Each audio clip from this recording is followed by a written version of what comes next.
მოგესალმებით ზვირფასო ტელემაყურებლებო ეთერშია ტელეკომპანია სეზონი დღის შემაჯამებელი გადაცემით.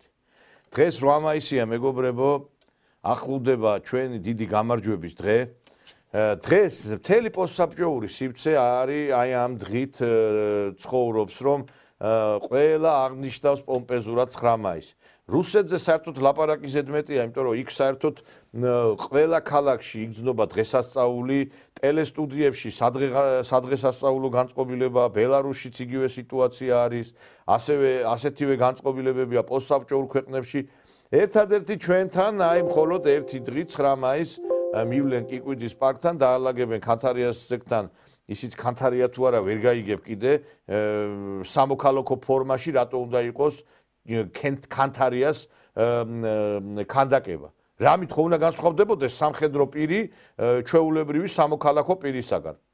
ესეც იმიტომ გაკეთდა, რომ ესეც დაკნინებული იყო სამამულო ომის გმირი ფაშიზმის ზე გამარჯვების სიმბოლოს აღმართველი პიროვნების სახელით დაკნინებული იყო.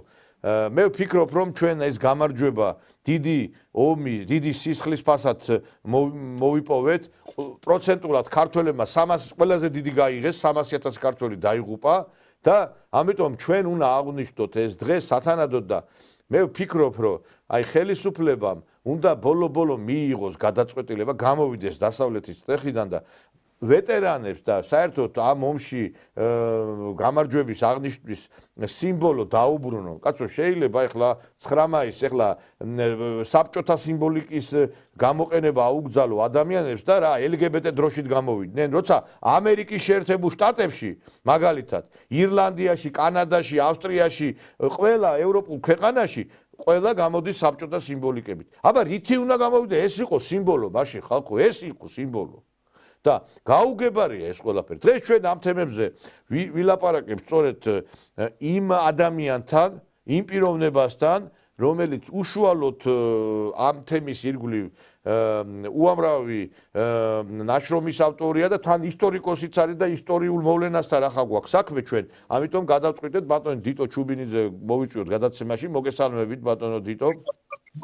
სამშვიდობისა მივესალმებით ტელეკომპანია სეზონის ერთგულ მაყურებელს დიდი ბაზისებით. აი ბატონო დიტო, ეს ისტორიული მოვლენა, რომელიც თითეული ჩვენთაგანის ნამდვილად გულშია, იმიტომ რომ ყველა ჩვენი ბაბუა ამ ომში მონაწილეობდა, და ჩემი ბაბუა მონაწილეობდა, ნიკოლოზ ჟავანაძე, თქვენი ბაბუა მონაწილეობდა, ყველას ჩვენი წინაპრები მონაწილეობდა და უპატივცემულობა არის, როდესაც ამას ჩვენ არ ვაფასებთ სათანადოდ ამ გამარჯვებას. ვიღაცას გონია რომ გერმანელებს რო გაემარჯვა, დღეს აქ იმითი რა ქვია, მერსედესებით ვივლიდით, ლუდისის გვექდებოდა ონკანები იმაში რა ქვია, სახში და რა ვიცი, მე აქ რაღაცა იავარდებით მოფენილი ცხოვრება გვექდებოდა.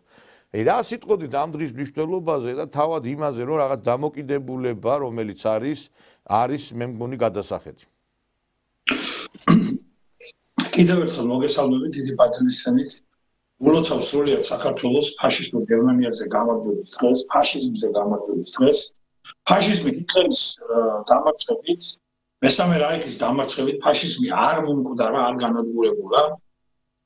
იმ LGBT იდეოლოგიის უკან, რომელიც დღეს მსოფლიოს კიბოს მეტასტაზებივით არის მოდებული, სწორედ ჩვენ ეს ფაშისტური პოლიტიკური მოძრაობა, სამხედრო პოლიტიკური მოძრაობა უნდა ვიგულისხმოთ და ყველა ვინც იმას ამბობს, რომ ეს ომი არ იყო ქართველების ომი, მე გეტყვით, რომ ის არის უწიგნური, ის არის ბეცი, მას წარმოდგენა არ აქვს საერთოდ მეორე მსოფლიო ომის შესახებ, დიდი სამამულოების შესახებ და მან არ იცის იმის შესახებ, რომ თუ არა ძლევამოსილი საბჭოთა წითელი არმია და დიდი სტალინი და ლავრენტი ბერია ჰიტლერის დამარცხებელი ძალა მზის ქვეშეში არ არსებობდა და ეს არის ფაქტი და არავითარი ამერიკას და ბრიტანეთს ომი არ მოუგია და ეს ხაბრები მოუყვნენ მაგათ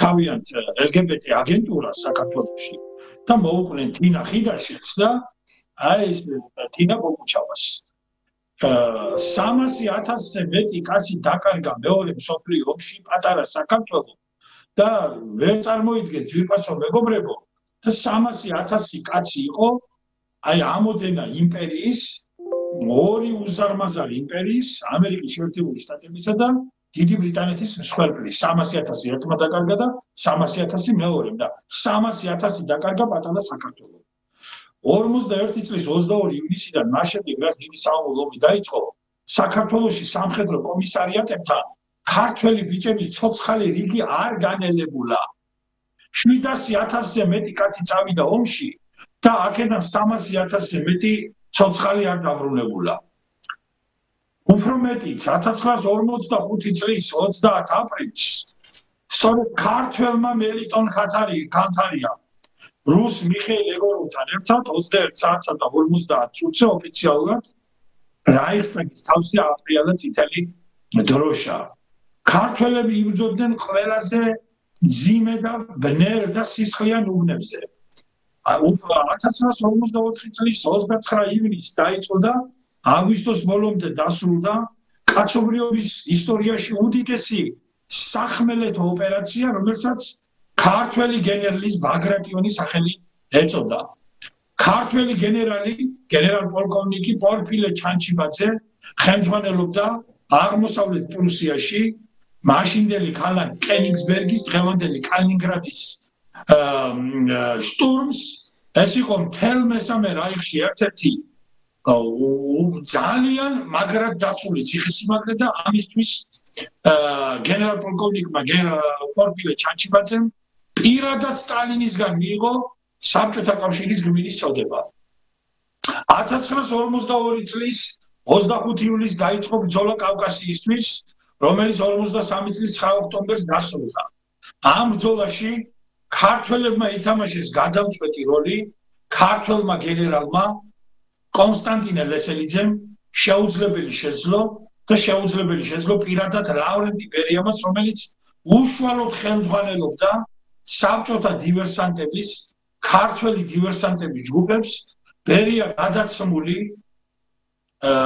დადიოდა სვანეთში და ჭიუხებში და გამოქვაბულებში პირადად ხვდებოდა სვან მონადირეებს ქართველებს.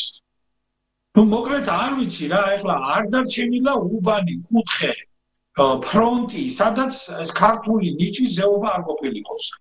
ქართველები ამ ომში მიდიოდნენ ისეთივე სიხარულით, როგორც დიდგორის ომში, როგორც მარტყოფის ომში და როგორც ხრესილის ომში.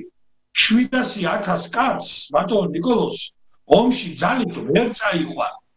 ეს ხალხი მიდიოდა იქ იმიტომ, რომ მათ კრემლში ეგულებოდათ ორი ქართველი, შემდგომში გენერალ-სიმუსი იოსებ სტალინი, სოსო ჯუღაშვილი, გორელი სოსელო და ქართული ნიჭის ფაიერვერკი ვირტუოზი ვალერი ლავრენტი ბერია, რომელმაც ფაქტობრივად მთელი დასავლეთის სპეცსამსახურები მოახორა, ამერიკელებს ატომური ბომბი მოპარა და რომ არა ლავრენტი ბერია 1959 წლის აგვისტოში სენ-პალატინსკის ბაზაზე რუსები ატომურ ბომბს ვერ გამოცდილდნენ და საბჭოთა კავშირს არ ექნებოდა ის სტრატეგიული უპირატესობა თუ არა წონასწორობა ამერიკის შეერთებულ შტატებთან, რაც შეერთებულ შტატებს 6 და 9 აგვისტოს ჰიროსიმასა და ნაგასაკის დაბომბვის შემდეგ გაუჩნდა, როცა მან გამოიყენა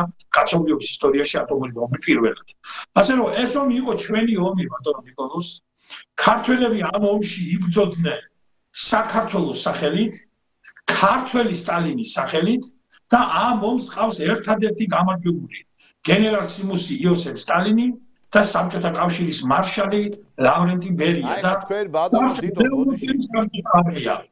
არავითარი სამხედრო პოლიტიკური ნება დასავლეთს არ ქონდა და არც ქონდა უკაცრაული პასუხია და ერთი ადგილი დამკრავებოდა ჰიტლერის უძლეველ არმადას ეს ნათლად დადასტურდა 1940 წლის მაისის მიწურულსა და ივნისის დასაწყისში დიუნკერკთან ფრანგულ დიუნკერკთან განვითარებულ პროცესებში როდესაც ჰიტლერის ყველაზე ნიჭიერმა მხედრად მთავარმა გენერალ ფელდმარშალმა ერიხ ფონ მანშტეინმა ალყაში მოაქცია ბრიტანეთის 500,000-იანი არმია და სთხოვა ფიურერს რომ გაენადგურებინა ეს არმია ერიხ ფონ მანშტეინი თავის ცნობილ წიგნში რასაც ქვია გერმანულად Verlorene Siegen ანუ დაკარგული გამარჯვებები პირდაპირ წერს რომ ფიურერს რომ ჩემთვის დაეჯერებინაო ბრიტანელებს არმიას გაუნადგურებითო და ფაქტობრივად ტაშტებით შევიდოდით ბრიტანეთშიო გადავლახავდით ლამანშის უდეს და ტაშტებით შევიდოდითო ხომალდები არ დაგვჭირდებოდაო ისე შევიდოდით ბრიტანეთში და დავიკავებდითო ჰიტლერმა გამოამჟღავნა 40 წლის მაის-ივნისში შესაშური რაღაცა გულჩვილობა და ბრიტანელები დაინდო იმიტომ რომ მას ჰქონდა გარკვეული გულის ფრანჩები ინგლისური ენის მიმართ უყვარდა ინგლისური ენა და წერილი გაუგზავნა პირიქით უინსტონ ჩერჩილს რომ ჩვენო ანგლოსაქსები ერთად უნდა ვიდგეთო და ერთად ვებრძოლოთო საბჭოთა იმპერიასო და ასე შემდეგ ასე შემდეგ არავითარი არავითარი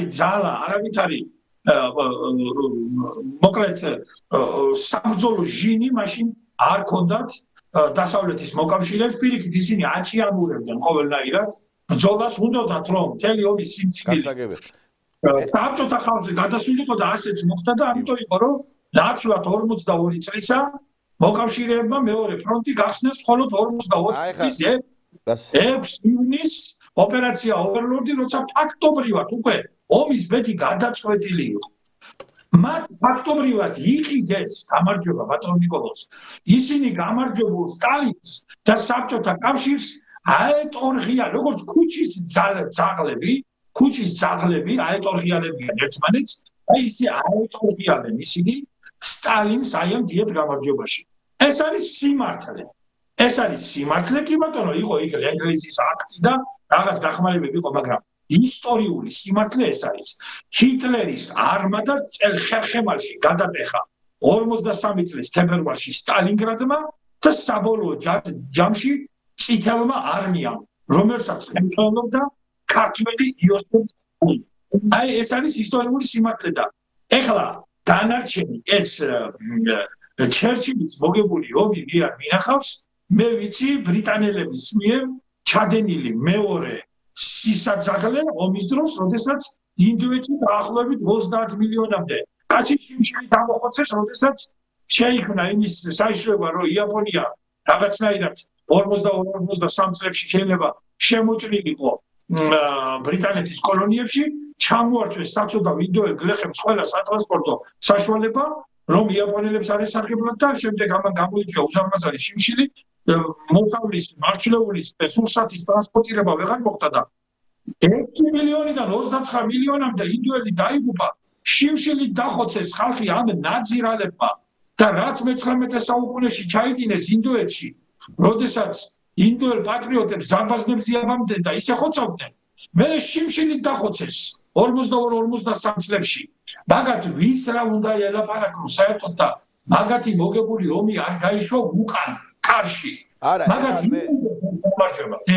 ეგ გვაინტერესებს და ეხლა თუ თხუილები გვაინტერესებს მაშინ თქვათ რომ ჩერჩილმა მოიგო ომი ვერაფერიც ვერ მოიგო რა მოიგო დაჩოქებული ყავდა ეგენი და ყავდა იყვნენ ტურის ხვრელში შემძორალი შიში თავს ვერ წედნენ ფრანგებმა მოიგეს ომი სამარცხვინო თელი საფრანგეთი დაუწვა ჰიტლერს დაუწვა პირდაპირ ამ სიტყვის მნიშვნელობით დაუწვნენ ჰიტლერს დაუწვნენ ფრანგები კი ბატონო აი ხა ჩვენ თემებს რო დაუბრუნდეთ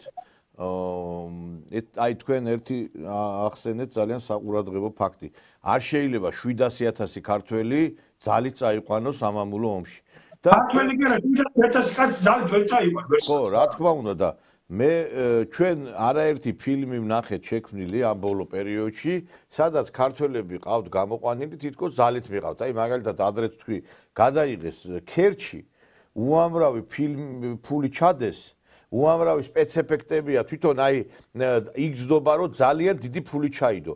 მხატვრული ღირებულების რა მოგახსენოთ, მაგრამ აი თვითონ აი ეფექტები ბევრია. მაგრამ შინაარსი ამ ფილმის რა არის? იცი თქვენ ნანახი გაქვთ თუ არა, არ ვიცი რომ ქართველები თვითონ ძალით მიდიან ამ ომში. გესმით თქვენ? ტყუილია, ბატონო. შეგარი ტყუილი. არა, ტყუილია ხო და რატო უნდა გაუწიო ამ ყველაფერს აი ესეთი პრობლემა? შეგარი ტყუილი, ეგ არის ეს არის გაყიდული ისტორიკოსების, ეს იმ ისტორიკოსების მიერ მოთმეული ტყუილია, რომლებმაც ეგრეთ წოდებული ისტორიკოსების მარში რო ჩაატარეს იქ და იმ LGBT აქტივისტების გვერდით რო დროშებს აფრიალებდნენ და ჩამოიარეს იქ და იქ სხვათა შორის ერთი-ორი ჩემი კურსელიც ყოფილა რა, სამართლოები რა.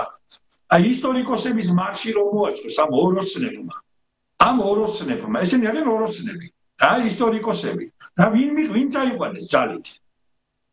საქართველოში სამხედრო კომისარიატებთან რაც ომი დაიწყო 41 წლის 22 ივნისს, ცოცხალი რიგი არ გაჩერებულა, არ შეწყვეტილა და არავინ არ გაქცეულა იქ რუსიკულ ეპისკოპოსთან იმაში მქადაგებლად არ დაუწყიათ მუშაობა. და ის ინგა გრიგოლიაროვანი კიდე ისაა, გირჩის მქადაგებელი. და იქ თავი არაურია და აურიდებია თქვენ იცით თუ არა რომ საქართველო არის ერთადერთი ქვეყანა მსოფლიოში, სადაც ერთი ოჯახიდან ბოჭორიშვილების ოჯახიდან საქართველოსთან ერთი ოჯახიდან 12 კაცი იბრძოდა ომში. ერთი ოჯახიდან 12 კაცი იბრძოდა დიდ სამამულო ომში. ხო და ის სამკუთხა ბარათები, რომელიც ფრონტის სხვადასხვა უბნიდან ჩამოდიოდა საქართველოში, შენახული აქვს კაცო და ყველას აქვს სახში და ჩემს ოჯახშიც ინახებოდა ეგა. ხო და იქ არავინ არ იწერებოდა იმას რომ ძალით წაუყარეს ომშიო რა და ყველა შეიძლება 1-2 დეზერტი არა შეიძლება 1-2 დეზერტირი იყო კიდევაც ეხლა დარწმუნებული ვარ დიდგორის ომშიც ვიღაცა მოღალატებიც იქნებოდნენ რომლებიც წარმონაქმნია დეზერტირების მეტი რა არის ეხლა დეზერტირი პრეზიდენტი ხალხი აგერ ბუსელზე იფორთხა გორში და ეხლა რაზე ვლაპარაკობთ როგორ შეიძლება სევარიონ ისიანი შესანიშნავი ქართველი პოეტი შეხედეთ როგორ წევს თუ მტერმა დამცეს ხმალკა ვასრულმა დარწუნ დაიხვევთ გულზე ხუნდებათ რა უყოთ ომში ბევრი წასულა მაგრამ ყველა ხომ ვერ დაბრუნდება აი ამას რომ ქართველი კაცი დაწეს რომ რა უყოთ ომშიო ბევრი წასულა მაგრამ ყველა ხომ ვერ დაბრუნდება ამას წერდნენ ქართველი პოეტები ამას წერდა ირაკლი აბაშიძე კაპიტანი ბუხაიძე მე ქართველი ბუხაიძე ბალყარეთის მთებში ვწევარ ამას წერდა გოგრა ლეონიძის შესანიშნავი შემოქმედება თვითონაც რომ მეგობრებო ესენი ვინ არიან ეს ურჯულოები კაცო ესენი ალბათ იმასაც ითქვია რომ მეფხისტყაოსანი ქართველმა კაცმა არ დაწერაო ესენი არიან ისტორიის გამყალბებლები ეხლა მე კიდევ ერთხელ გეუბნებით ბატონო ნიკოლოზ სრული პასუხი მე არ მენდ ეხლა ისტორიკოსი კაცი ვარ და რაღაცა წამიკითხავს და რაღაცა დამიწერია მე ვიცნობ ამ ხალხს რომლებიც დღეს ახლა რაღაცნაირად სხვანაირად აზროვნებენ და წვეტიანი აზრები აწუხებთ ეგრეთ წოდებული თავში და კი გასაგებია სტალინი არ მოგწონს ბერია მოგწონს და ჩერჩილი გიყვარს ხო დიდი დემოკრატი იყო ჩერჩილი ისემ მაგას რა უთხრა მე და ისა რა ქვია ამერიკაში თურმე დემოკრატია ყავდა 70-იანი წლების ბოლომდე და 80-იანი წლების დასაწყისამდე შავკანიან ზანგებს უფლება არ ჰქონდათ თეთრკანიანების წყლის შადრევლით ფანტანით ესარგებლად და წყალი დაელია და ასე შემდეგ და მე თურმე ეს მთელი მოძრაობა რომელიც 60-იან წლებში უკავშირდებოდა იმ დიდი პიროვნების მარტინ ლუთერ კინგის გამოსვლებს და მისი ცნობილი საპროგრამო სიტყვა მე ვოცნებობ ეს თურმე ხო იმას არ არსებობდა ამერიკაში და არ იყო ეს პრობლემები თუ დემოკრატია იყო მაშინ მარტინ ლუთერ კინგი ვინ მოკრა კაცო რატომ წარმოთქვა მან თავისი ცნობილი სიტყვა მე ვოცნებობ რა დემოკრატია რისი დემოკრატია სად იყო დემოკრატია ბატონო ნიკოლოზ რა ვთხოვთ ჩვენ ამ სტალინს და ბერიას მე კიდე იცი რა ეს მომავალი თაობა გაზარდეს ეს რა ვთხოვთ ამ სტალინს და ბერიას რას ვთხოვთ სად იყო ამერიკაში იყო დემოკრატია თუ ბელგიაში იყო დემოკრატია ადამიანების ზოოპარკი რო ყავდათ თუ არ არსებობს ამის ფაქტები და სურათები არ არსებობს რა ვთხოვთ ამ სტალინს და ბერიას კაცო არა სტალინმა და ბერიამ შექმნა თანამედროვე თბილისი არის ბერია შექმნილი და სომხური ბურჟუაზიის წუმპიდან ბერიამ ამოიყვანა თბილისი და გახადა საქართველოს დედაქალაქი და ის თეატრალური ელიტა, რომელიც მაშინ ძალიან ბევრს დახვდა და დაგბოდა, ხო, შეხედეთ დღევანდელ თეატრალებს რას აკეთებენ. და დიდი სხვაობა არ იყო იმათსა და ამათ შორის. როგორც ესენი ფინანსდებიან უცხოელი, აი გეი პროპაგანდისტებისგან და ხო ხედავთ რა თავაზე რო არის ეს გათაფსირებული, რა სპექტაკლი დადგა. სამეფო უბნის თეატრში მთელი ხალხი მაგაზე ნეტარი თუ არ ცხვენიათ ამათ რა. აი ეგრე იყვნენ მაშინ გარეკილები. ეგრე იყვნენ მაშინ გარეკილები და გარკვეულება და მთელი უბედურება ხდებოდა. არ მინდა ხა გვარებით და სახელები და წმინდანებად გამოაცხადეს ვიღაც აგვირახსნილი ქალები და მეძავები.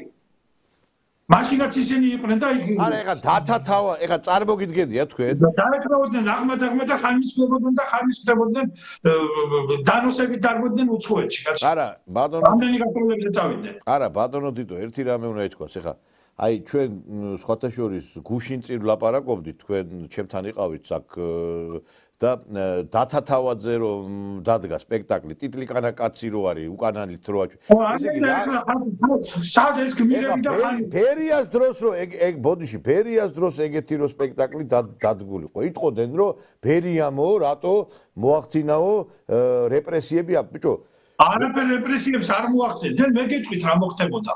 ბერიას დროს 30-იან წლებში ეგ რომ მომხდარიყო, ქართველი ხალხი გამოვიდოდა და მაგას ჩამოკიდებდა ლამპიოზე. ბერია კი არ გააკეთებდა ამას. ქართველი საზოგადოება მაღალი მორალის, მაღალი ზნეობის მქონე ქართველი საზოგადოება, პატრიოტულად განწყობილი ქართველი ახალგაზრდა ბიჭები გამოვიდოდნენ, გამოათხრებდნენ მათ თავაზეს და ჩამოკიდებდნენ ლამპიოზე. ხო, აი ეს მოხდებოდა. ეხლა მე კი არ ვაქეზებ ვინმეს რომ ეს ეკენი თქო. მაგრამ არის რაღაცეები, რომელზეც არ შეიძლება მსახრალი და ბინძური ხელით შეხება და ესენი არიან ბინძური ადამიანები. და ბინძური ადამიანები დადგამენ ბინძურ სპექტაკლებს და გადმოაქვეყნებენ ბინძურ აზრებს. თითქოს ომი მოიგო იმან, რა ქვია, ჩერჩილმა და მოიგო ისა გენერალმა მონტგომერიმ. გენერალი მონტგომერი არის ისა, რა ქვია, რომელიღაცა კომიქსის გმირი. რო შეხედა მოკვდების იცილით რა, რა სირცხვილია ხალხო. რა ჯერ ესეთი 300 ანგელოზივით ბიჭო 90000 კაცი ქართველი ჩაიხოცა ქერცსა და სევასტოპოლში და იმ სულაძაღლებული გენერალ ლევ მეხლისის ბრალია ქართველების ზულდა და იყო შეცდომები რა თქმა უნდა და მე იქ მოხდა ეროვნული საარმიო შენაერთები დაშალეს და გაფანტეს ქართველები და ქართველი ბიჭების სისხლით ქერჩის სრუტე 7 დღის განმავლობაში წითლად იყო შეღებილი.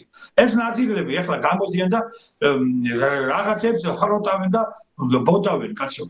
ოჯახი არ არის ერთი მერცხლის ბუთესავით ერთი პატარა სოფელი მაქვს იმერეთში ვანის რაიონში და ეხლა თუ რამდენი კაცია ზუსტად არის ერთი 70 კაცზე მეტი არის დაღუპული ერთი პატარა სოფლიდან ეს იყო უზარმაზარი ცხვერპლი გაიღო საქართველოს და რომ არ ყოფილიყო სტალინი და ბერია ქართველი მე მერწმუნეთ რომ ცხვერპლი ნაკლები იქნებოდა მაგრამ პირდაპირ ეს აღტკინებული იყო მთელი ქართველი ბიჭები და ბავშვებს ახალგაზრდებს სახში ვერ აკავებდნენ ეხლა გამოდიან ესენი ეს გეიმარში რომ მოაწყვეს ეს ისტორიკოსები სამარცხვინოები და იძახიან რომ ის ძალით რა ძალით მიყავდათ ვინ ძალით მიყავდათ კაცო ზეიმები იყო კინოკადრები მაინც ნახეთ იმ ელგარ შენგელაიესა არა შეიძლება ვიღაცა იცით მართლა არ მიდიოდა ომში და დეზერტირი იყო კაცო მთელი ჩვენი ისტორია არ არის ღალატის ისტორია ერეკლე მეფე რომ მოკვდა იმდენი ხალხი მივიდა გასვენებაში ეგეთი ასპინძაში რო ყოფილიყო ნამდვილად ჩვენ მოვიგებდით იმ ძოლს კაცო ბატონო ნიკოლოზ მე კიდევ ერთხელ გეუბნებით მე მაგ დიდი ეჭვი რომ ვინც ამას ამტკიცებს ისინი არიან სწორედ იმ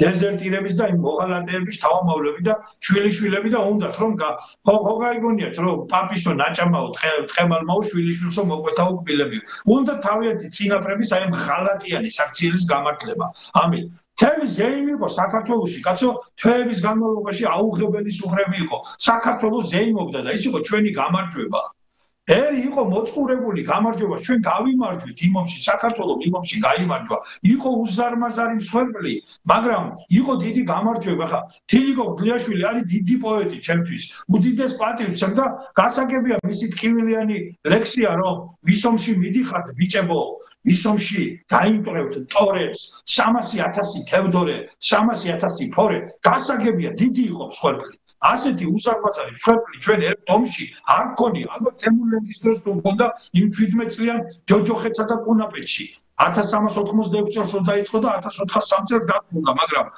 ფაქტია რომ მთელი საქართველო ერთ ხორცს მოზიდული იყო შვილდივით. ყველა საკვანძო თანამდებობაზე ბატონო ნიკოლოზ სტალინის დანიშნული ყავდა ქართველი კადრები.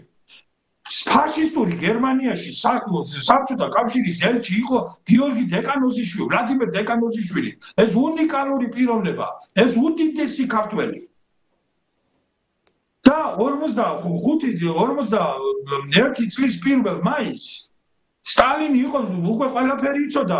იოსებ ბესარიანიძე სტალინმა რომ ომი იწყებოდა, სადაზე რომ მონაცემები ყველაფერი მაგიდაზე ჰქონდა დადებული და საგანგებოდ 41 წლის 1 მაისს ვლადიმერ დეკანოზიშვილი ბერლინიდან გამოიძახა და მოსკოვში წითელ მოედანზე კრემლში მავზოლეუმზე რო დგას სტალინი დეკანოზიშვილი გვერდით უდგას. ეს ცნობილი ფოტოსურათია 41 წლის 1 მაისს და ამით ჰიტლერს ამცნო და დიპლომატიურად გააგებინა რომ ვიცი რას აპირებს და ეს კაცი რომელიც მან ჩემი ელჩია აგერ ჩამოვიყვანე და გვერდით ყავს დაყენებული. მან იცოდა მაგრამ 2-3 წელიწადი რომ მოეგო სტალინის დრო ეს ომი აღარც დაიწყებოდა, იმიტომ რომ აზრი აღარ ეკნებოდა. იმოდენა ნახტომებით მიიწევდა ქვეყანა წინ. და ესენი კიდე ეს დასავლეთის აგენტები და ეს ჯოჯოხეთის მოციქულები მოწადინებულები იყვნენ როგორმე ჰიტლერი გამოედენა საბჭოთა კავშირისკენ. სწორედ ამას ემსახურებოდა ჰიტლერის მარჯვენა ხელის რუდოლფ ჰესის მოულოდნელი გაფრენა ფაშისტური გერმანიიდან და 41 წლის 17 მაისს ჩაფრენა ბრიტანეთში. აქ იყო ზონდირება პროცესების, მთელი ამბები არის ისა იქა რომ ხომარ მოკლედ ერთად ხომარ ებრძოლებოდნენ საბჭოთა კავშირს. სტალინი არსებობს დოკუმენტები ამის შესახებ, არსებობს მონაცემები ამის შესახებ. და 85 წელს მოულოდნელად რუდოლფ ჰესი შპანდაუს ციხეში მოკლეს, ამერიკელებმა მოგუდეს, მოაქვეს. 85 წელს, როდესაც უკვე პერესტროიკა დაიწყო და როდესაც უკვე გაიხსნა არქივები, არ უნდათ ამერიკელებს ამის აღიარება და ამის გათქმა, რომ ისინი ჰიტლერთან იყვნენ ალიანსში. და რუდოლფ ჰესი ამას იტყოდა. ღრმად მოხუცებული 90 წელს გადაცილებული, ამიტომ გაურკვეველ ვითარებაში გერმანიაში შპანდაუს ციხეში, რომელიც ექვემდებარებოდა ამერიკელების კონტროლს, ჰიტლერის მარჯვენა ხელი რუდოლფ ჰესი მოგუდეს და მოკლეს, რომ არ ეთქვა სიმართლე. და რუდოლფ ჰესი იტყოდა ამას, რომ ჰიტლერი სტალინის და საბჭოთა კავშირის წინააღმდეგ გააქეზეს ბრიტანელებმა და ამერიკელებმა.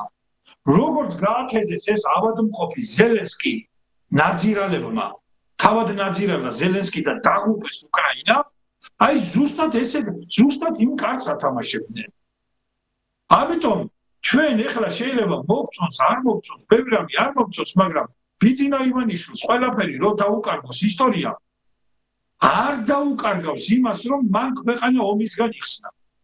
აი ამით ის საქართველოს ისტორიაში შევა ყოველგვარი ფამილარობის გარეშე ვამბობ ამას, არც მისი ადვოკატი ვარ და ყავს, იმდენი ყავს ადვოკატები ბატონ ივანიშვილს, ფასიანის და უფასოც თქვენგან მოწონებული, მაგრამ აი სამებასაც რო ხაზი გადაესვას, თეატრების გარემონტებასაც რო ხაზი გადაესვას, ეკლესია მონასტრების აშენებას, დამშვენებას რო ხაზი გადაესვას, ამდენ ოპერაციებს რო ხაზი გადაესვას, ამდენი უპოვარის დაკვირვებას რო ხაზი გადაესვას, ამდენ აშენებულ სასახლეს რო ხაზი გადაესვას, ყველაფერს ჩამოწერს, გაუშვათ რო ჩამოწეროს ისტორიამ. აი ამ მუქთახორების, ამ კონფორმისტების, ამ გაყიდულების, ამ აგენტების ეგრეთ წოდებული კინო და თეატრალური ელიტა რო ქვია და სინამდვილეში ეგ არის ბნელიტა. ბატონმა ელიზბარ ჯაველიძემ შესანიშნავი ტერმინი გამოუცემლა მათ თავის დროზე საქართველოს დამაქცევრებს. ტელევიზიის კიბეებიდან რო დაიწყეს საქართველოს დაქცევა 91 წელს. აი ყველაფერი რო ეს წყალში ჩაეყაროს ივანიშვილს, საქართველოს ისტორია მას არ დაუკარგავს. მე როგორც ისტორიკოსი ვაცხადებ სრული პასუხისმგებლობით და რაღაც 1-2 ფუცელი მაგ წაკითხული, საქართველოს ისტორია მას არ დაუკარგავს, რომ აი ამ გათახსირებულების საშინელი ზეწოლის მიუხედავად, ამ გეი აგენტურის საშინელი ზეწოლის მიუხედავად, აი ამ მასონური ძალების საშინელი ზეწოლის მიუხედავად, მან ყველაფერზე უარი თქვა. არ არის 2 მილიარდი დოლარზე უარის თქმა ასე ადვილი ბატონო ნიკოლოზ. 2 მილიარდი კი არა 20 ლარი რო დაკარგოს, კაცმა 3 დღე უყურებს ზოგიერთი. ხო და 2 და 3 მილიარდი დოლარი კაცმა ფაქტობრივად ისე თითქოს არც აქონია და ქვეყანას არის და ეს ომი და უბედურება. აი ამას მას კაცობრივ საქართველოს ისტორია მას ამას არ დაუკარგავს რა. ყველაფერი რო დაეკარგოს, ეს მას არ დაეკარგება. და ამის არ დაფასება და არ დანახვა არის დიდი უმადურობა. მე შეიძლება ბევრ რამეზე მქონდეს პრეტენზიები, მაგრამ ამის არ დანახვა უმადურობა კი არა, არაკაცობაც არის, მე თვითონ გითხავ რა. ხო და ამიტომ მაშინ სიტუაცია იყო ისეთი, რომ საქართველო ვერ გადარჩებოდა უომრად, პატარა საქართველო ვერ გადარჩებოდა. იცით რა იყო არჩევანი? აგერ იყო გენერცვალე ისა რა ქვია უზარმაზარი კემალისტური თურქეთი. კემალისტური თურქეთი იყო არჩევანი. თუ არ იქნებოდი საბჭოთა რუსეთთან, მაშინ იქნებოდი კემალისტურ თურქეთთან. და თურქი გენერლები იცით რას ამბობდნენ ბატონო ნიკოლოზ? ჩვენო როგორც კიო კავკასიაშიო ბრძოლებს დაიწყებსო მესამე რაიხიო, ჩვენო როგორცო დიდიო თურქული იატაგანიო კარაქშიო. აი ესე შევიჭრებითო კავკასიაშიო. აი შეხედეთ როგორი შედარება, როგორც თურქული იატაგანი კარაქშიო, აი ესე შეიჭრება რბილათო, აი ესე შევიჭრებით ჩვენ კავკასიაშიო და 26 დივიზია გამზადებული ყავდა. 26 დივიზია. პაპაჩემი ცხონებული ნიკოლოზ სოფრომაძე მთელი 4 წლის განმავლობაში ახალციხეში იყო ომი ისე დასრულდა, იქ იყო და ავტომატი ეჭირა ხელში ელოდებოდნენ როდის გაუმართლა მას. თვითონ მახსოვს ბაბუაჩემისგან ცხონებულისგან, რომ ნავთლუხში უზარმაზარ პლაცზე მოგვაწვესო ბაბუაო და ქართველი გენერლები გამოვიდნენ, რომ ომი სულახალი დაწყებული იყო და ბრძანება გასცესო. პირველ მეორეზე გაითვალეთო. პირველ 10,000 კაცი ახლა გაიგებ შენ რომელია პირველი და რომელი მეორე. პირველები ადგილზე დარჩითო და მეორეები 2 ნაბიჯი თუ 3 ნაბიჯი წინო. მეორეები ვინც იყვნენო წინახაზე გაუშვეს მოსკოვთანო და პირველები ჩვენ გავუყანეს ახალციხეში. ომი ისე დასრულდა. პაპაჩემს ფაქტობრივად არც ომია ცხონებულს, მაგრამ რო სტალინგრადში სხვანაირად წასულიყო საქმე, მაშინ თურქეთის 26 დივიზია შემოიჭრებოდა საქართველოში და მერე შეიძლება მამაჩემი ომიდან ვეღარ დაბრუნებულიყო. გამზადებული იყო იქ ქართული არტილერია, ქართული შეიარაღება და საერთოდ მთლიანად ეს თურქეთის საზღვარი გამაგრებული იყო, კბილებამდე ვიყავით შეიარაღებული. და ქართველები იყვნენ იქა. ქართველი ჯარისკაცები იყვნენ იქა, ქართველი გენერლები იყვნენ იქა და ომის ყველაზე ამ კონკრეტულ შემთხვევაში მშვიდობიან, მაგრამ ყველაზე ბნელ და სისხლიან უბნებში ქართულ უბანი არ იყო დარჩენილი, სადაც ქართველები არ დომინირებდნენ და ქართველებს ჰქონდათ წინვალე წარმატებები. მაგალითად ვერ მოესწრო ცხონებული კონსტანტინე ლესელიძე, თორე სტალინს გამზადებული ყავდათ მარშალი უნდა გაეხადა სტალინს, მაგრამ ასევე გენერალი პორფილე ჩანჩიბაძე, რომელმაც კენიგსბერგი აიღო და საბჭოთა კავშირის გმირის წოდება მიანიჭა მას იოსებ სტალინმა, დაღუპა თავისმა ადამიანურმა შეცდომამ, მან თავისი მეგობრის, გარდაცვლილი მეგობრის ფრივი შეირთო ცოლად, რაც ქართველმა სტალინმა მას არაპატია. ქართველ გენერალს პორფილე ჩანჩიბაძეს ქართველმა სტალინმა არაპატია. ეს არაქართული საქციელი და მარშლების სიიდან თავისი ხელით წაშალა. არ იმსახურებდა, არა და როგორც სამხედრო და როგორც სტრატეგი იმსახურებდა ნამდვილად. მაგრამ იმ კაცს ქართული ზნეობა ჰქონდა. იმ თავარსარდალს და სააკაშვილივით უზნეო არ ყოფილა რა. ოჯახებიანად რო გადახნა მთელი ისინი, რა ქვია. და არ მინდა ხა გვარები და სახელები. გასაგებია. დიდი მადლობა ბატონო დიტო, ძალიან საინტერესო ექსკურსი გქონდა თქვენ აი ამ ჩვენს განვლილ პერიოდში. ეს სიმართლე და კონსტანტინე ლესელიძის ქუჩა გააუქმეს საქართველოს. სამარცხვინო რა. მე არ ვერჩი კაცო, კოტი აფხაზი იყო ილია ჭავჭავაძის დისწული. გენერალი იყო და ის კაცი 23 წელს დახვრიტეს და პატრიოტი იყო. გასაგებია, მაგრამ თუ ქართველ გენერალს რატო ატაკებს შენ ქართველ გენერალს? კონსტანტინე ლესელიძე საქართველოსთვის არ იბრძოდა, კავკასიას არ იცავდა კონსტანტინე ლესელიძე. არ იყო სტრატეგი, არ იყო მაგარი კაცი. ნუ მოღალატებია. კონსტანტინე ლესელიძის სახელს რო ათქმე, არ ქმნებ კაცო, რო ანაცვლებ კოტი აფხაზის სახელს. წავდი და სხვაგან დავარქვი რა, ეს ილია ჭავჭავაძის დისტულის სახელი. გასაგები. იყოს კონსტანტინე ლესელიძის სახელი. რა დაგიშავა კონსტანტინე ლესელიძე? გასაგები. დიდი მადლობა, საინტერესო იყო ბატონო დიტო თქვენთან საუბარი, როგორც ყოველთვის წარმატებებს გისურვებ და იმედია რომ საქართველოში 9 მაისი დადგება დრო და მე მინდა ყველას მიულოცო ბატონო ნიკოლოზ დიდი პატრიოტიზმი და როგორც კანთარიამ აღმართა ფაშისტების ბუნაგზე დროშა, აი ისე აღვემართოს ამ გეი ფაშისტების ბუნაგზე ისე აღვემართოს ჩვენ გამარჯვების დროშები. კი ბატონო, კარგად ბრძანდებოდეთ ბატონო დიტო. ბატონი დიტო ჩუბინიძე იყო ჩვენი გადაცემის სტუმარი, ჯგუფოს ტელემაყურებლებო. ეხა სალეკრამო ჭრაზე გავართ, ადგადართოთ დარჩი ტელეკომპანიის სეზონზე, მალე დაგიბრუნდებით.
ვაგზელებს მაუწყებლობას ზურფოს ტელემაყურებლებო და ძალიან გულდასაწყვეტი გახლავთ ის ფაქტი, რომ აი ამ გამარჯვების სიმბოლო იოსებ სტალინი, რომლის ძეგლი ამშვენებდა უნიკალური, ულამაზესი ძეგლი გორის ცენტრალურ მოედანს, დღეს ეს ძეგლი არის სავალალო მდგომარეობაში, არის სპირქვე დამხობილი და აი რამხელა შეურაცხყოფაა, რომ ვინც ჩვენ გამარჯვება მოგვიტანა, რომ არა სტალინი, ჩვენ საერთოდ არც ვიარსებებდით.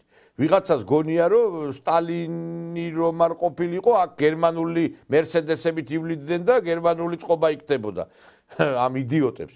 და დღეს აი სტალინი არის პირქვე დამხობილი, მეგობრებო. გილოცავთ ძვირფასო მეგობრებო 9 მაისს ფაშიზმზე გამარჯვების დღეს.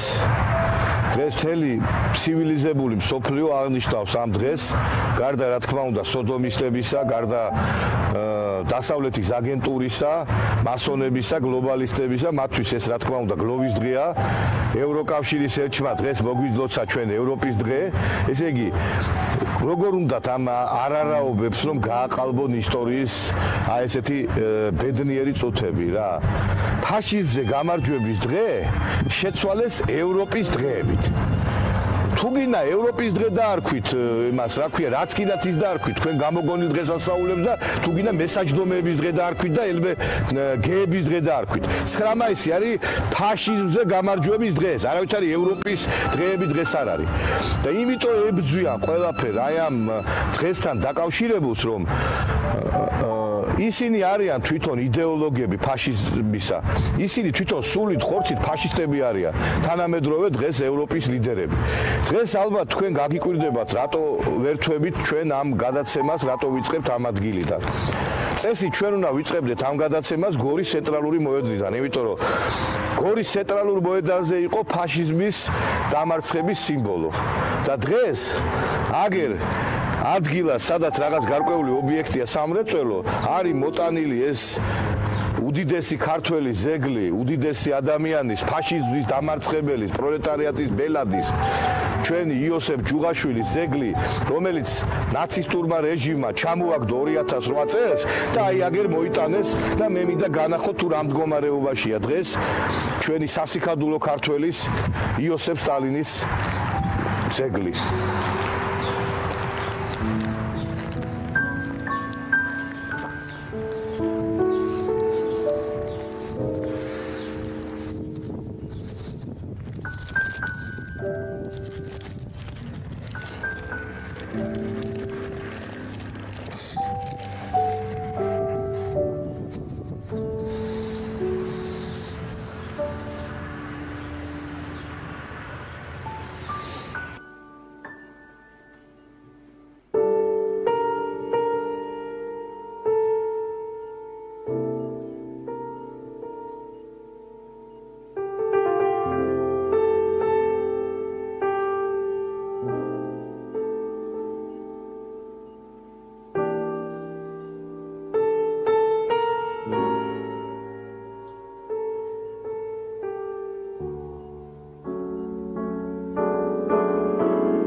დიახ მეგობრებო, აი ესეთ მდგომარეობაში ჩააყენეს ზეგლი, გული გეტკინება, როდესაც აი ამ სურათს ნახავ, ხედავთ რომ აი რა დღეშია ზეგლი.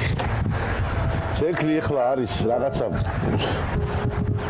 ხის მორზე შემოთებული, დაზიანებები მხოლოდ არის აი აგერ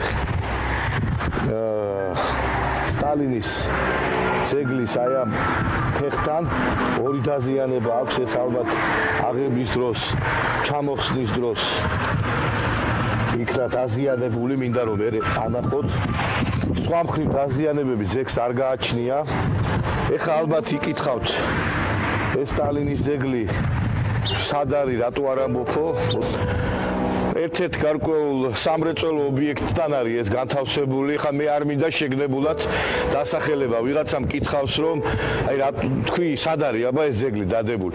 მე არ ვიცახი ამას, იმიტომ რომ დღეს საქართველოში მოგინობენ დასავლეთის აგენტურის წარმომადგენლები, მავნებლები, მოლოტოვის კოქტეილის მსროლელები, რომლებიც გმირად გამოაცხადა ევროკავშირმა და რომლებსაც მწვანე შუქი აუნთო დასავლეთმა რომ მიდი დაანგრიეთ ქვეყანა, მიდი ებრძოლეთ ამ ქვეყნის შემოქმედებს. მიდით მოღალატედ გამოაცხადეთ ერეკლე მეფე, გიორგი სააკაძე, დავით აღმაშენებელი, იოსებ სტალინი და შეიძლება მოვიდეს ვიღაცა და დაზიანებები მიაყენოს ამ ზეგს. იმიტომ რომ ეხაც ეს სადაც ჩვენ ვართ, ეს არის ღია სივრცე.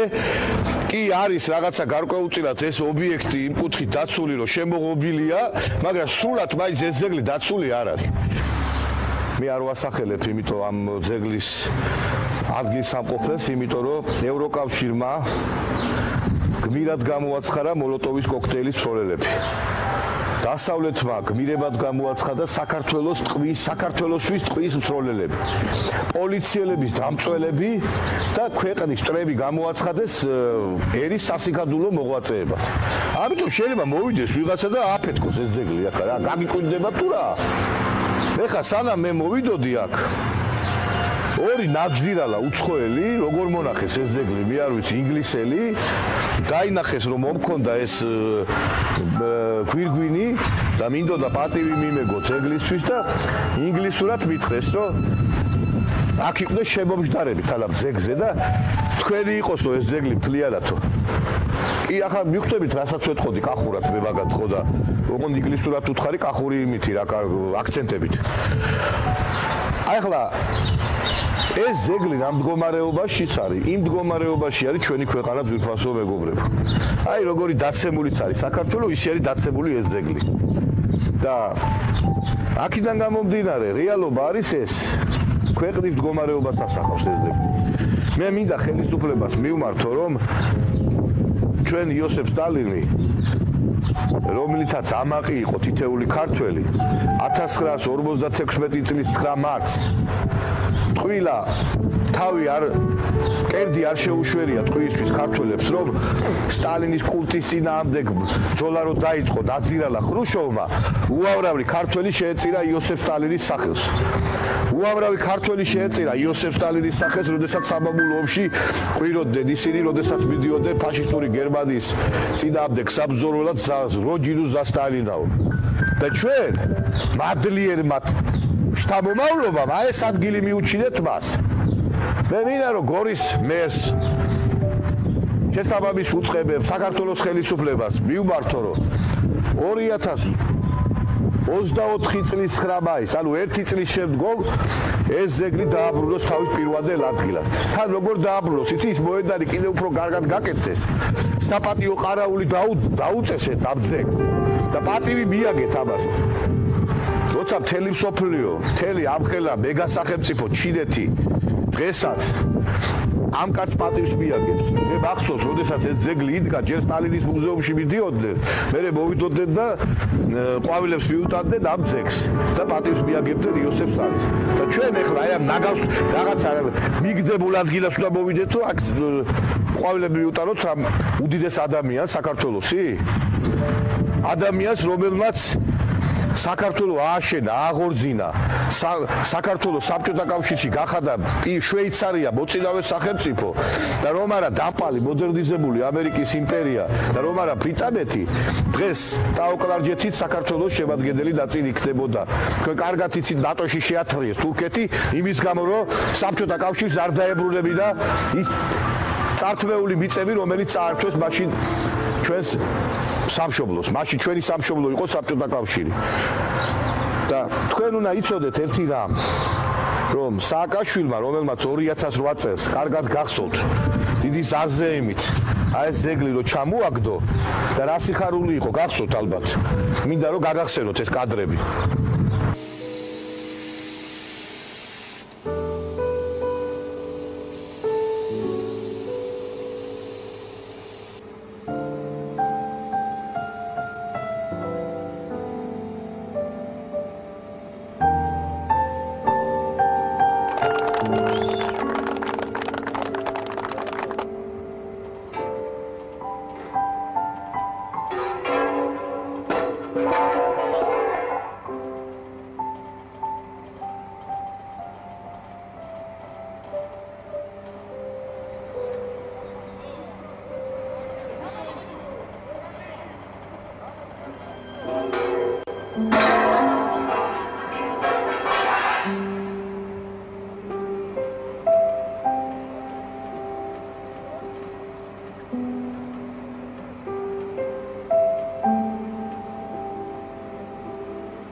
სამწუხაროდ აი ამ სააკაშვილის მიღებული კანონებით იმართება ეს ქვეყანა. პადოშას გიორგი თოთლაძეს მიღებული კანონებით იმართება.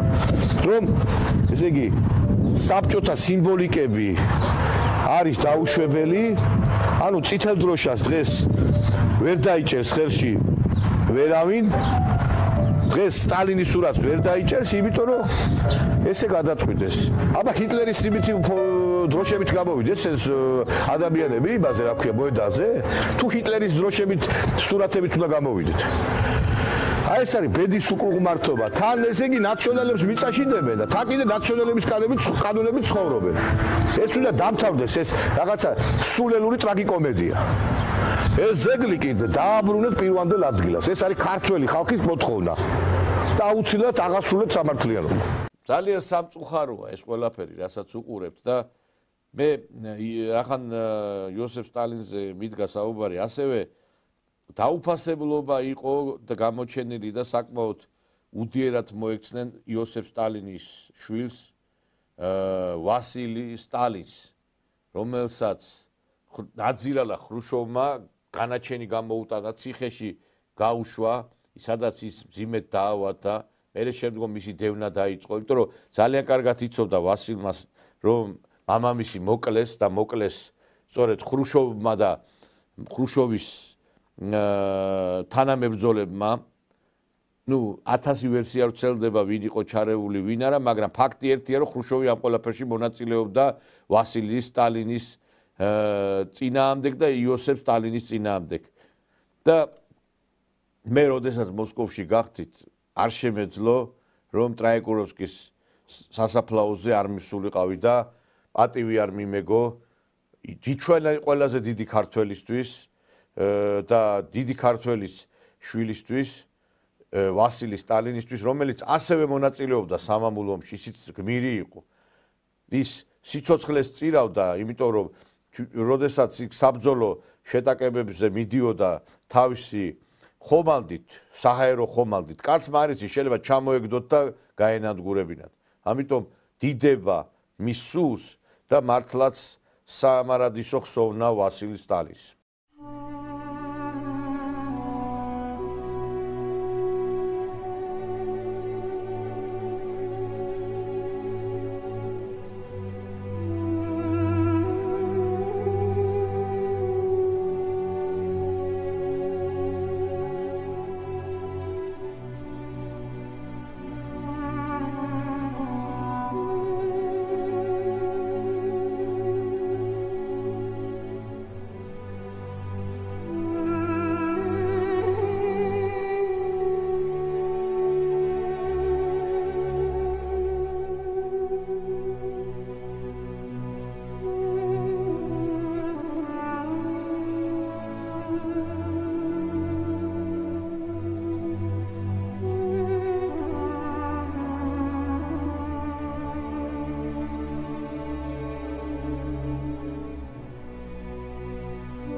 მოგესალმებით, ძვირფასო ტელემაყურებლებო.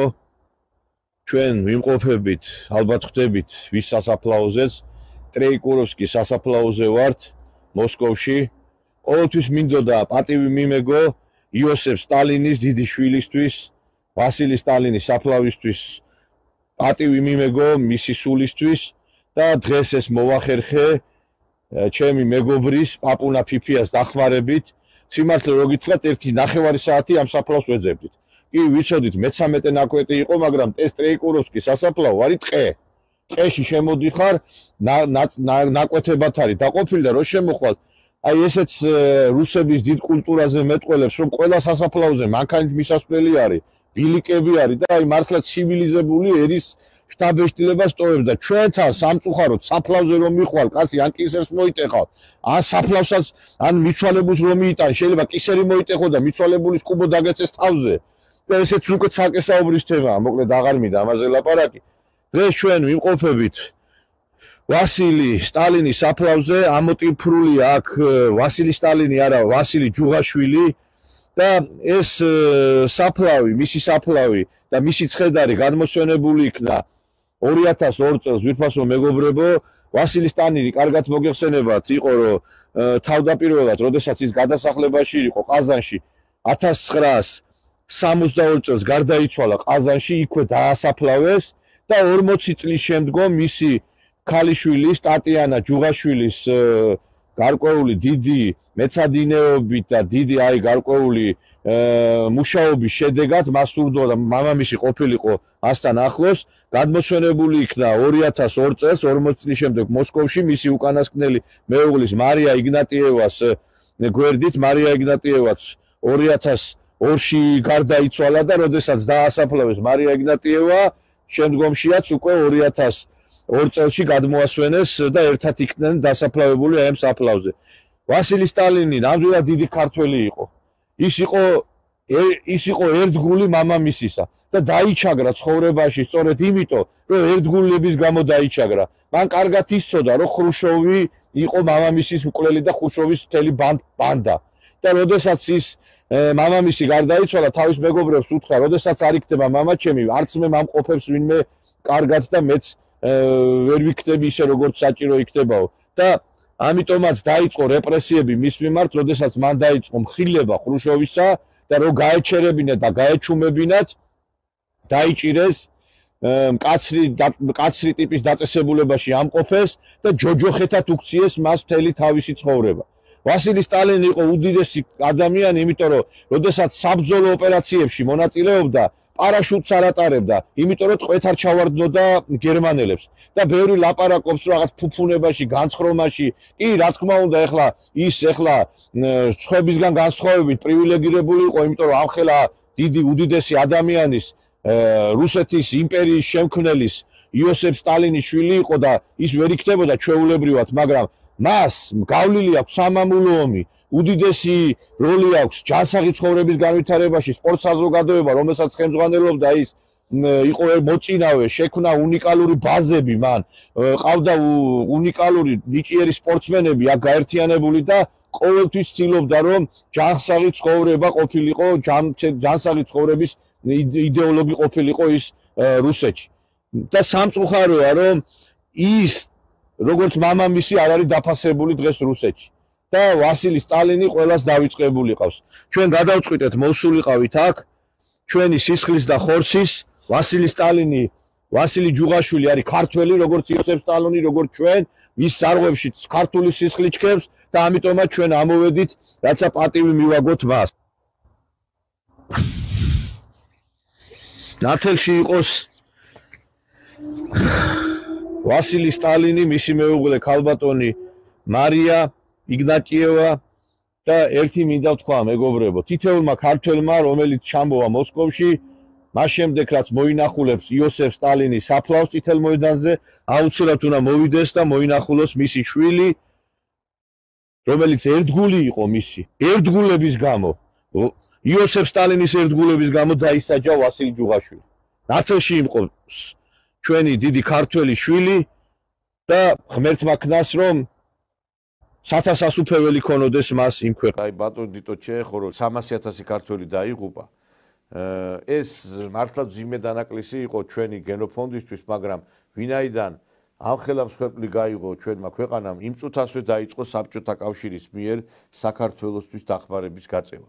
ინდუსტრიალიზაცია მოხდა ქვეყნის, დემოგრაფიული მდგომარეობის გაუმჯობესება მოხდა იმიტომ, რომ საქართველოში აშენდა საწარმოები, ფაბრიკები, ქარხნები და ყველა თითეული საბჭოთა რესპუბლიკის მოქალაქისათვის იყო საოცნებო საქართველოში მოხვედრა. ეს იყო საბჭოთა კავშირის შვეიცარია.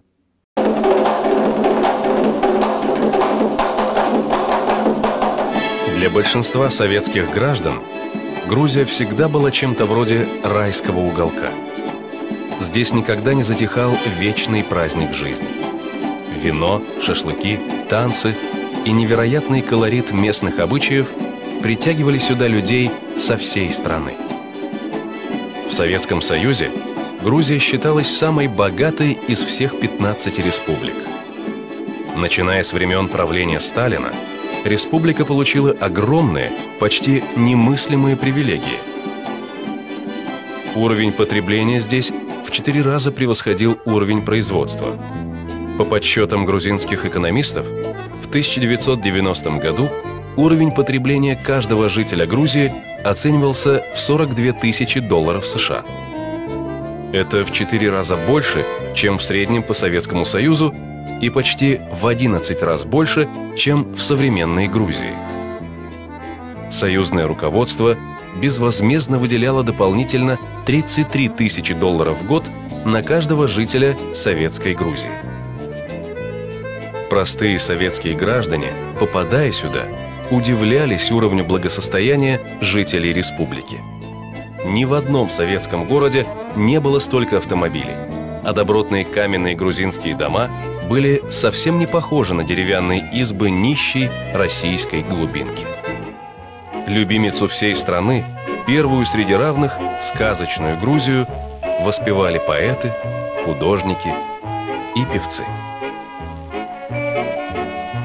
Тбилиси – город-песня, наполненный оптимизмом и поэзией своего народа. Город, венчающий долгую дорогу длиной в тысячелетия.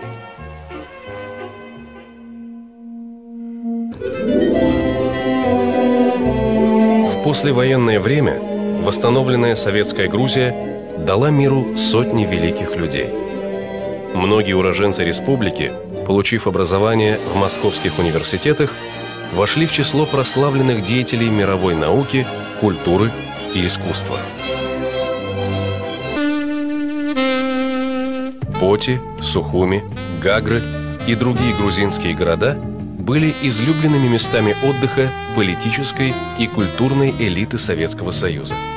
Ежегодно на здешних курортах отдыхало более 2 миллионов человек. Черноморское побережье Грузии называли Советской ривьерой. Не меньшей популярностью пользовались многочисленные санатории с целебными водами. Грузия носила неофициальный титул всесоюзной здравницы, куда мечтал попасть каждый советский человек. Кто-то приезжал, чтобы насладиться древними красотами и отведать местную кухню, другие спешили на стадион посмотреть зрелищный матч с участием знаменитых грузинских футболистов. დღევანდელი გადასახედიდან ეს ყველაფერი ზღაპრად მოგეჩვენებათ, იმიტომ რომ დღეს რაც ქვეყანაში ხდება, აი აქიდან ამ გადმოსახედიდან აი ხა რო შევხედეთ ჩვენ აი ამ წარსულის დიდების ფრაგმენტებს, ეს ყველაფერი რა თქმა უნდა არის სიზმარი. და ასევე შეიძლება ბევრისთვის სიზმარიც იყოს ის, თუ რა ხდებოდა მაშინ საბჭოთა კავშირში. ბოლო პერიოდს იხსენებენ, რატომღაც ტალონებზე რო იყო პროდუქტები და რაღაც კრიზისი რო წარმოიშვა. ეს უკვე საბჭოთა კავშირის შიგნიდან აგრებდნენ მისი ლიდერები, გორბაჩოვი, შევარდნაძე, მაგრამ არ იხსენებენ იმას, რეალურად რა იყო მართლაც საბჭოთა კავშირი. Одни говорят, что в то время жили лучше, другие утверждают, колбасы не хватало, джинсы негде было купить. Разрозненность взглядов породила ряд мифов, и некоторые из них не соответствуют советской действительности. Но есть, друзья, некоторые факты, которые трудно оспорить. Добрый вечер. Здравствуйте, товарищи. Советский Союз глазами простого человека.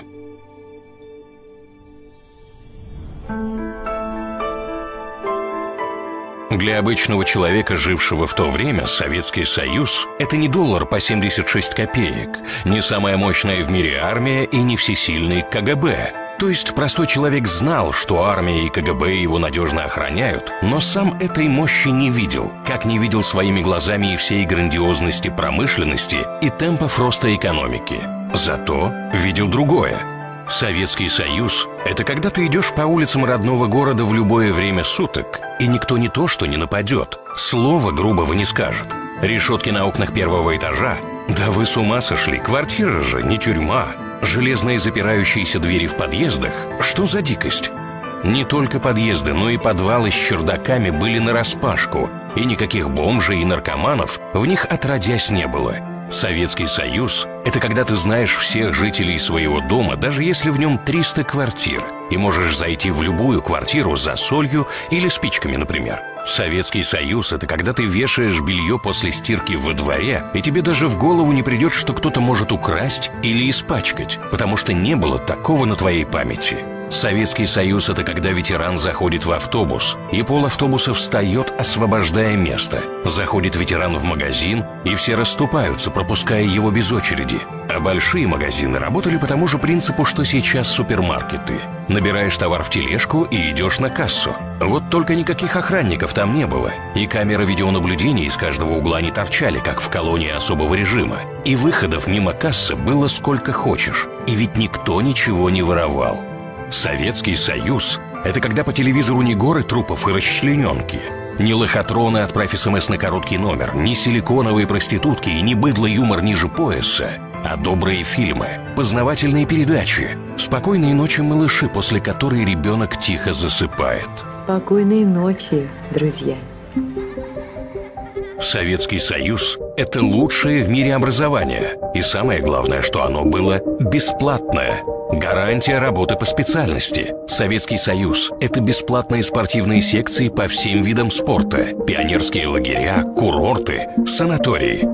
Это когда ты приходишь в районную поликлинику и получаешь путевку в санаторий, скажем, в Крым. Бесплатно.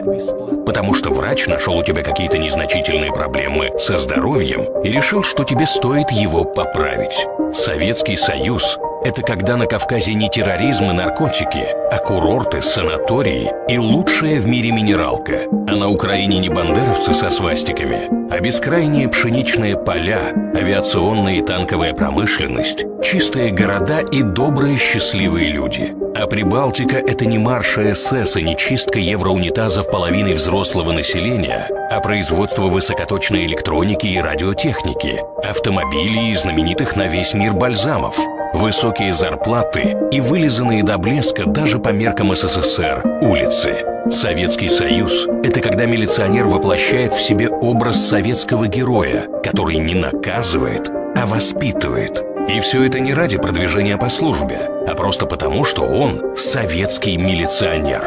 Советский Союз – это когда взрослый мог подойти к одиноко стоящему ребенку на улице и поинтересоваться, нуждается ли тот в помощи. А сегодня на такого взрослого спустят всех собак, подозревая его в педофилии. Советский Союз – это когда в каждой третьей квартире ключи оставляют под ковриком у двери. Или помните, это постоянная записка в двери: «Мам, ключи под ковриком».